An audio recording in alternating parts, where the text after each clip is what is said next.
მადლობა ბატონო დავით. მე მგონია რომ დღეს ქვეყანაში ყველაზე მთავარი თემა არის ის რაც ხდება დღეს უნივერსიტეტში და ამიტომ დავიწყებ პირდაპირ მიმართვით სტუდენტებისთვის.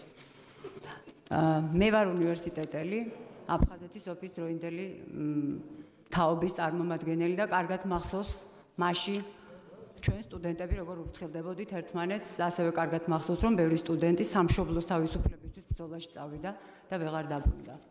ასევე ამ უნივერსიტეტის კიბეებს და კედლებს ახსოვს ბრძოლა თავისუფლებისთვის, შიმშილობის აქციები მანამდე და იმის შემდეგ და მგონია რომ ეს ყველაზე მთავარი ღირებულება არის ის, რისთვისაც ყველა ამ ქვეყანაში უნდა იხტოდეს განსაკუთრებით სტუდენტობა და მე დარწმუნებული ვარ რომ ეს ასეც არის. მე ოღონდ დღეს ერთი რამე ვერ გავიგე. რით დაიმსახურა ვინმემ ამ ქვეყანაში რომ სტუდენტები ერთმანეთს დაუპირისპირდნენ? ვინ არის ეს სახელი და გვარი? დაუშვათ არის ვიღაც, იგივე სუსი, იგივე ვიღაც არ ვიცი. ხო უნდა არსებობდეს უფრო მეტი გონიერი აზრი იმის, რომ სტუდენტები უნდა დადგნენ ყველაფერზე მაღლა და ერთმანეთის გვერდით.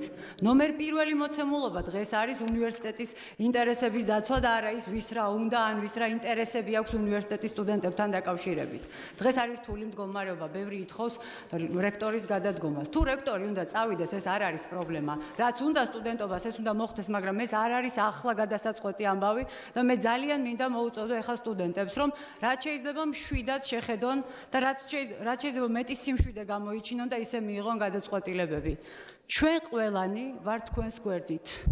მე პირადად ვარ თქვენს გვერდით, ვინაიდან მგონია, რომ ჩემი ქვეყნის მომავალი არის სწორედ თქვენაი პროგრესულ თაობაში. ოღონდ მართლა არ მესმის ეს დაპირისპირება და ძალიან უჩვეულო არის ქართველი სტუდენტებისთვის ეს დაპირისპირება. ამიტომ მე მინდა გითხრათ, რომ ბრძოლა თავისუფლებისთვის გრძელდება და ამ ბრძოლის მონაწილეები ხართ თქვენც. აი ესეთი დაპირისპირებებით არ გამოვა არაფერი და ეს ძალიან აკნინებს სტუდენტების როლს და ფუნქციას ამ ქვეყანაში. რაც შეეხება კარასინის განცხადებას, რა თქმა უნდა არ იქნება კომპრომისები.